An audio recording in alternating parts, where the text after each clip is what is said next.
사도신경으로 신앙 고백 드림으로 새벽 예배 시작합니다.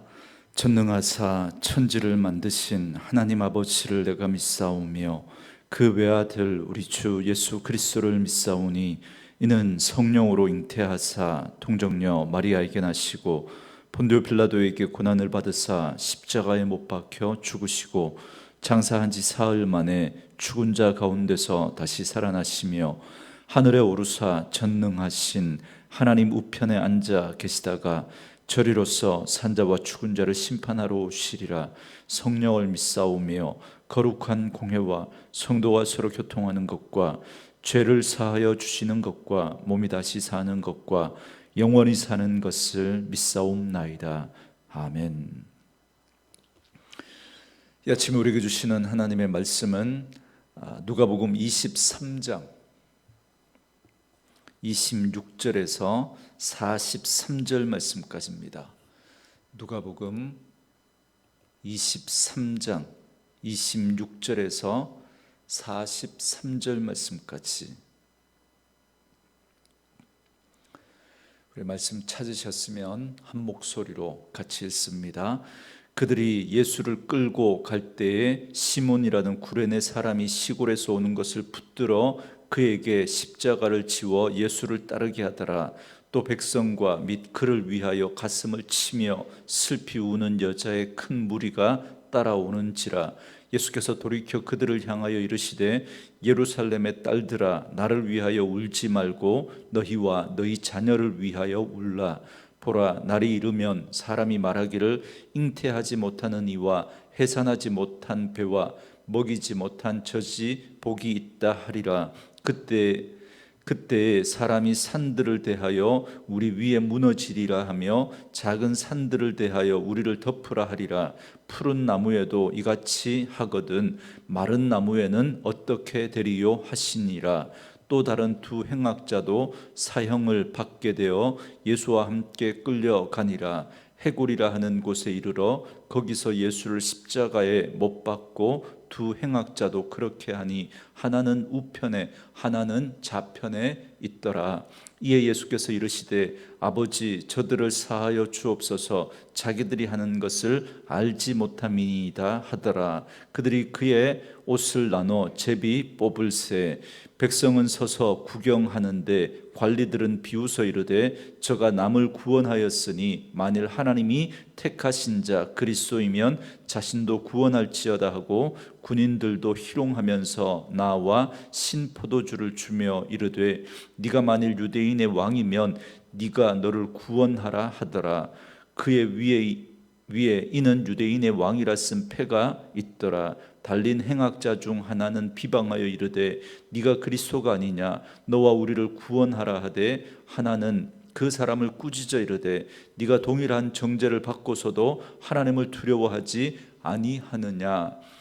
우리는 우리가 행한 일에 상당한 보응을 받는 것이니 이에 당연하거니와 이 사람이 행한 것은 옳지 않은 것이 없느니라 하고 이르되 예수여 당신의 나라에 임하실 때에 나를 기억하소서 하니 예수께서 이르시되 내가 진실로 네게 이르노니 오늘 네가 나와 함께 낙원에 있으리라 하시니라. 아멘. 오늘은 함께 읽으신 누가복음 23장 26절에서 43절 말씀을 중심으로 십자가에 달리신 사랑의 왕이라는 제목의 말씀으로 잠시 은혜를 나누겠습니다. 빌라도는 유대 관리와 백성들의 소리에 못 이겨 결국은 예수님을 십자가에 못 박도록 내어주었습니다.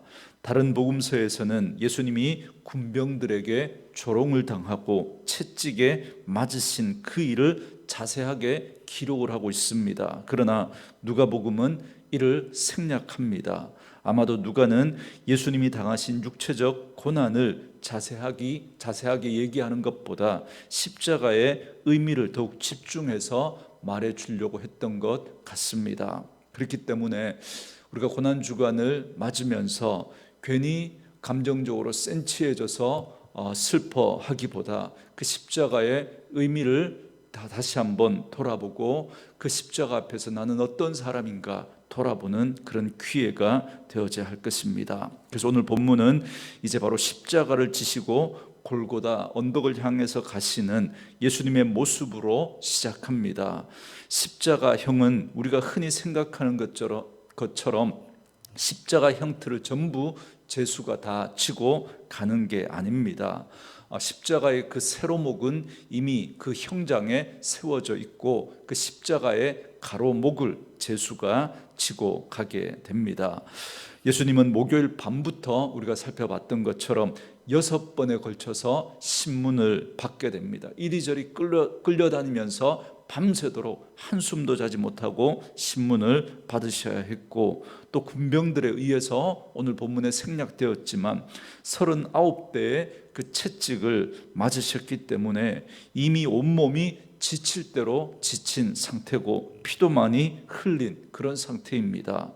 그래서 그 십자가의 길이라고 하는 이 비아 돌로로사라고 하는 이 길이 800m 정도 되는 그런 길이었지만 예수님은 조금 걷다가 또 쓰러지시고 조금 걷다가 쓰러지시면서 그 길을 30분 넘게 그렇게 걸어가셨던 것으로 추정됩니다.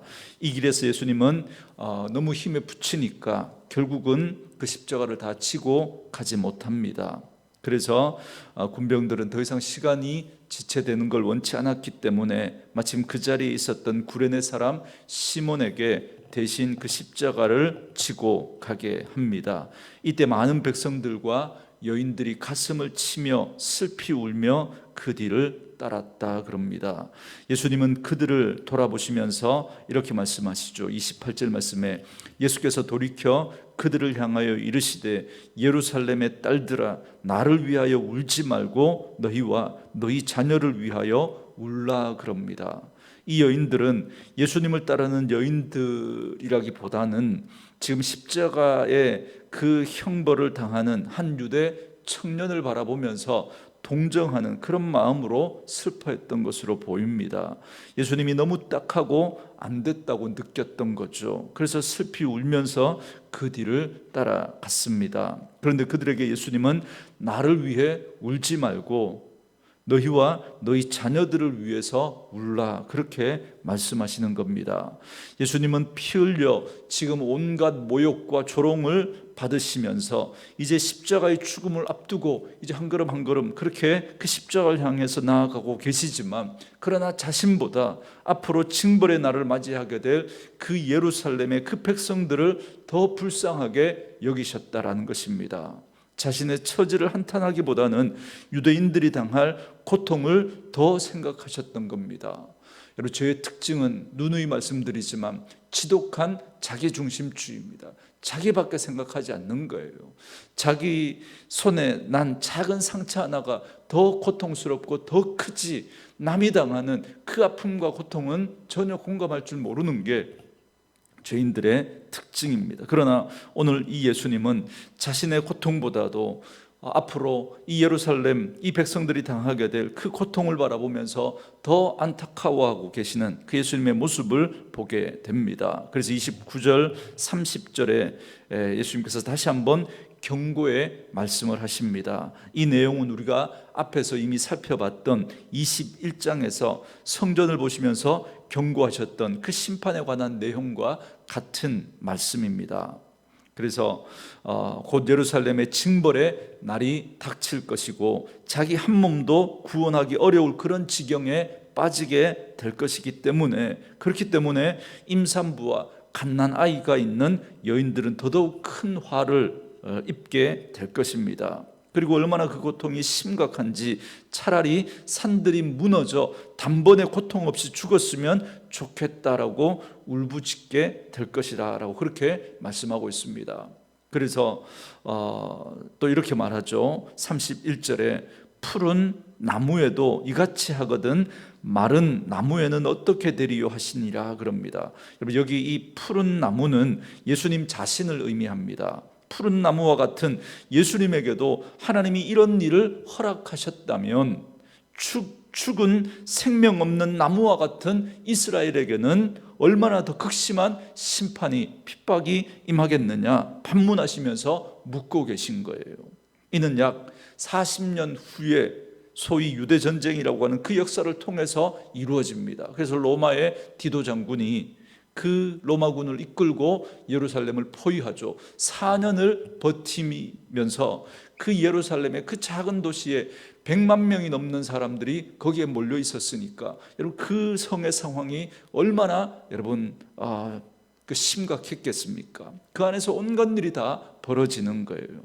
그러면서 결국은 그 성이 무너지고 110만 명에 달하는 그러한 사람들이 목숨을 잃고 그 10만 명이 넘는 사람들이 포로로 끌려가게 됩니다. 그래서 그때 이 예루살렘이 로마에 의해서 완전히 멸망하게 되는 그런 아픈 역사를 예수님은 지금 바라보시면서 자신의 그 아픔보다도 이 백성들이 당할 그 고통을 바라보면서 더 슬퍼하셨던 거죠. 이처럼 예수님은 골고다 언덕을 향해 올라가는 중에도 앞으로 당할 예루살렘의 운명을 생각하면서 안타까워하셨습니다. 자신의 안위보다 백성의 안위를 더 먼저 생각하시는, 그리고 걱정하시는 예수님의 모습을 보게 됩니다. 그래서 나를 위해 울지 말고 너희와 너희 자녀를 위해 울라고 그렇게 말씀하셨던 겁니다. 그리고 마침내 골고다 언덕에 도달하게 됩니다. 33절 말씀에 보니까 해골이라 하는 곳에 이르러 거기서 예수를 십자가에 못 박고 두 행악자도 그렇게 하니 하나는 우편에 하나는 좌편에 있더라 그럽니다. 해골이라고 하는 이 뜻의 이 골고다 언덕에 예수님이 도착하셨습니다. 라틴어로는 갈보리라고 부릅니다. 이곳에서 예수님은 두 행악자와 함께 십자가에 못 박히십니다. 누가는 그 자세한 과정은 생략하고 십자가에 못 박히신 그 사실을 담담하게 전해줍니다. 앞에서 말씀드렸던 것처럼 그런 감정적인 어떤 그런 슬픔보다 그 십자가의 의미에 더 집중하려고 하는 그런 누가의 모습을 여기서도 보게 됩니다.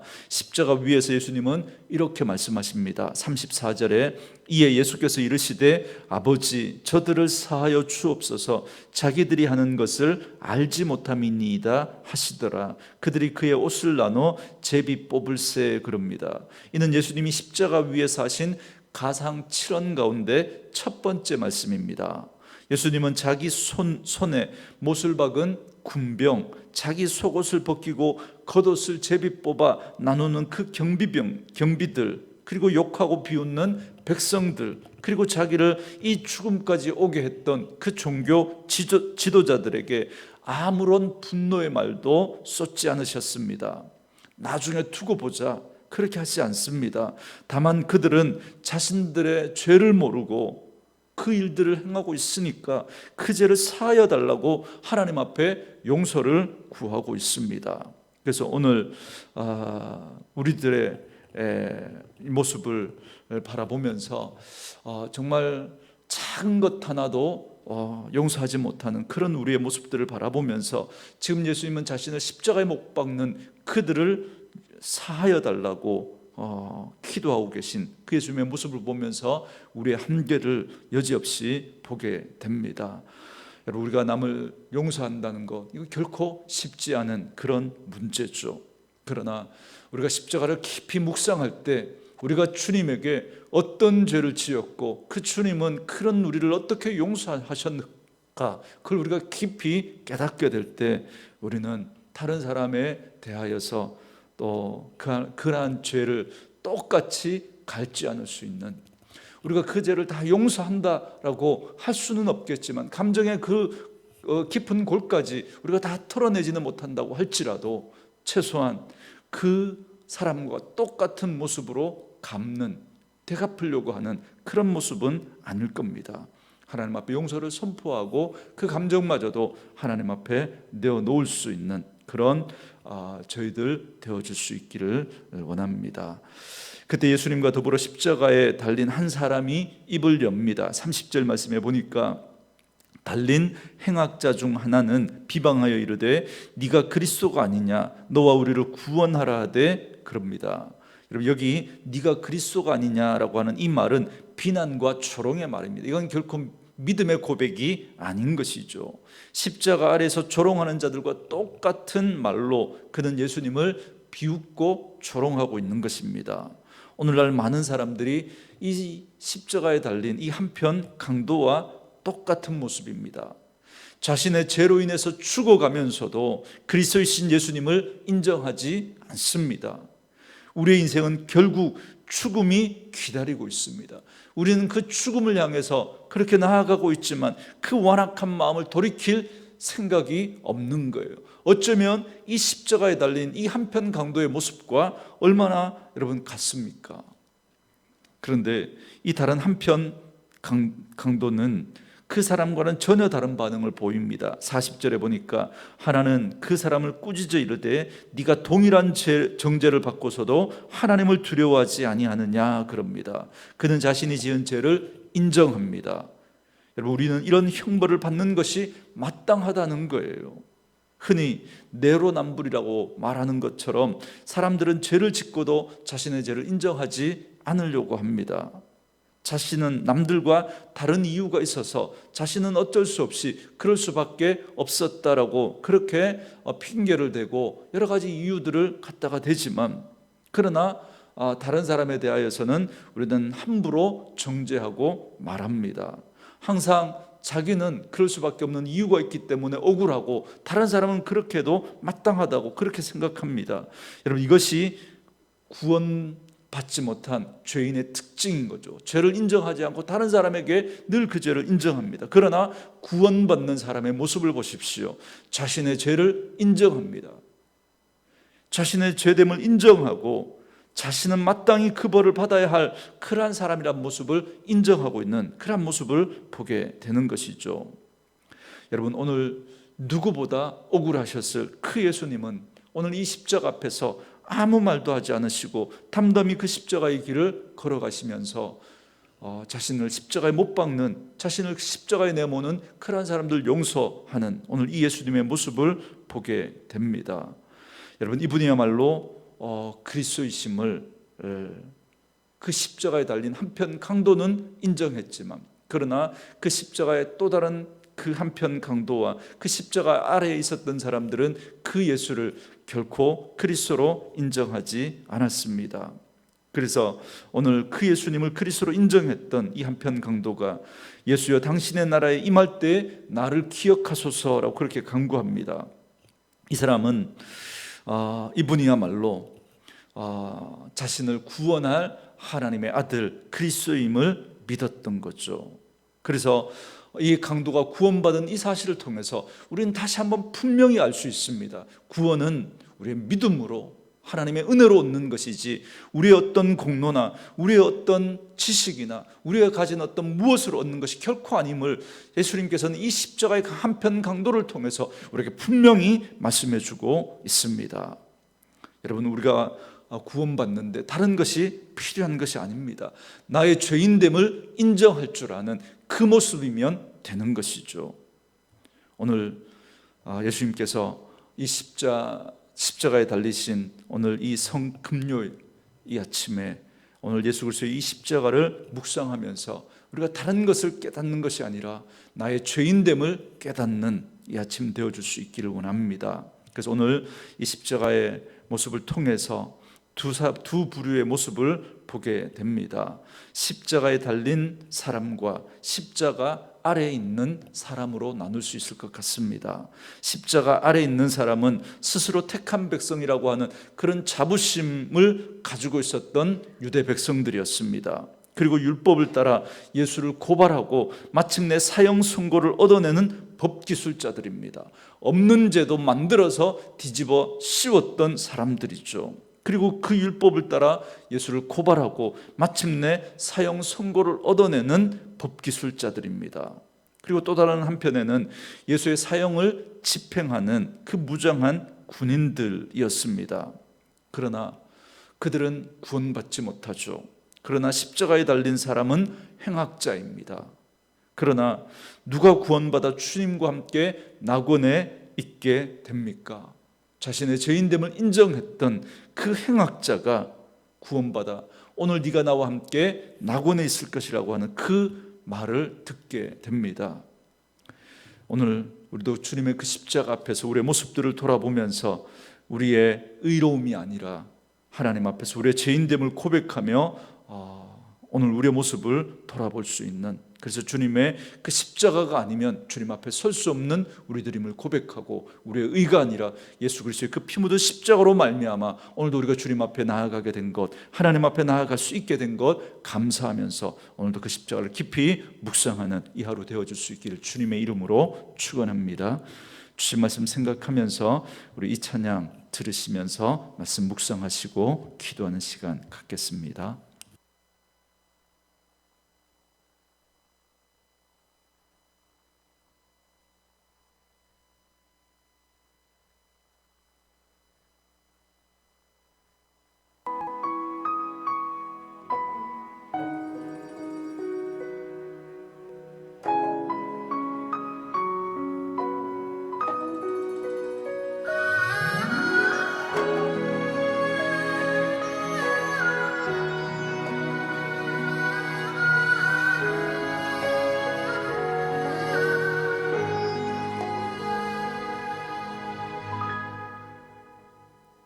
주님이 홀로 가신 그 길 나도 따라